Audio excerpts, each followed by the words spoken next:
Je prends la parole ici. Je prends la parole au nom d'une initiative collective du quartier de Kerikao, qu'on a appelé Ander Defarat Kerikao.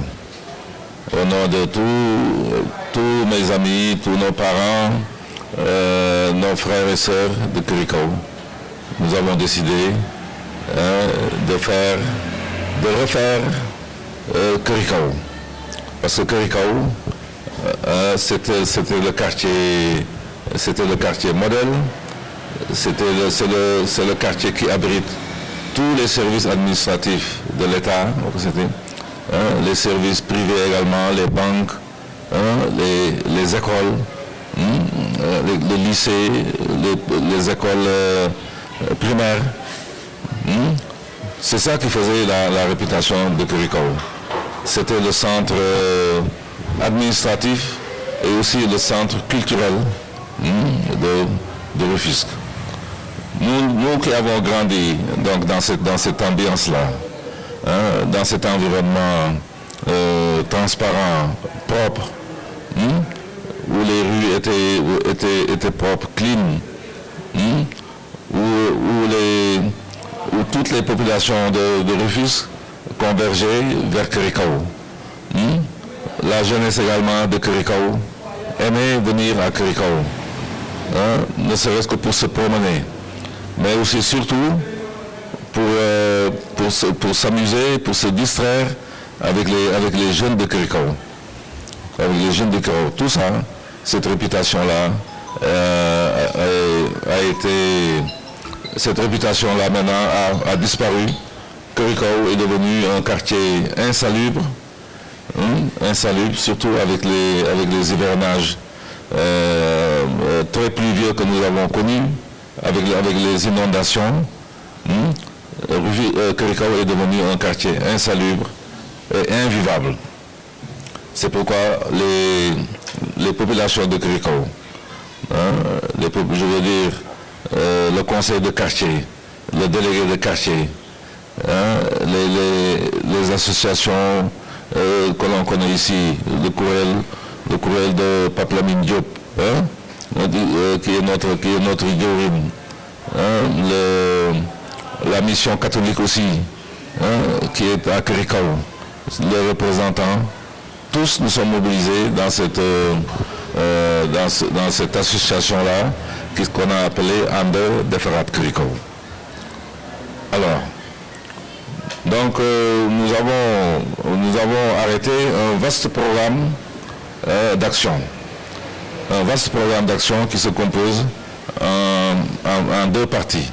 D'abord une opération 7-7, une grande opération 7-7 après l'hivernage et les nombreux désastres que l'hivernage a créé.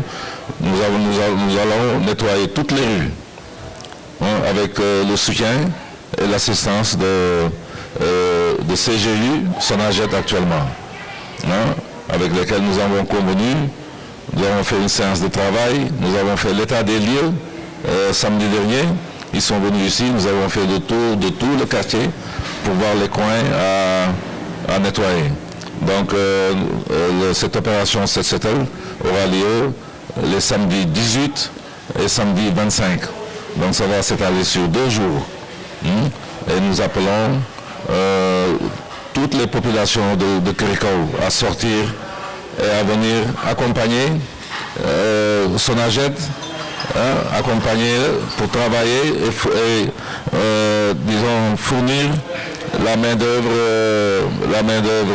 complémentaire pour nettoyer après le passage de Sonaget et de leurs équipements lourds.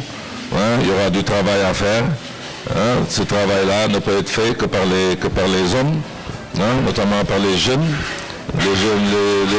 garçons et les jeunes filles que nous appelons à se mobiliser dès 9 heures. Donc ça, c'est le premier volet de notre programme d'action. Le deuxième volet, nous voulons après paver les rues, paver toutes les rues possibles à paver, avec la contribution d'abord la contribution financière des populations. Nous appelons tous les riverains à participer financièrement à ce pavage. Nous ne comptons pas, nous ne dirons pas non à l'aide des collectivités locales, des mairies, mais nous voulons d'abord compter sur nous-mêmes.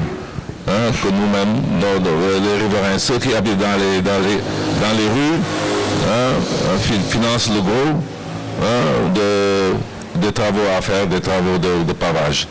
Certains quartiers de Rufisque l'ont fait, comme Djokoul, comme HLM, sans l'assistance des mairies ou de qui que ce soit, mais ce sont les personnes ressources, ceux qui habitent ici, les familles, dont les enfants peut-être sont maintenant à Dakar ou dans la diaspora.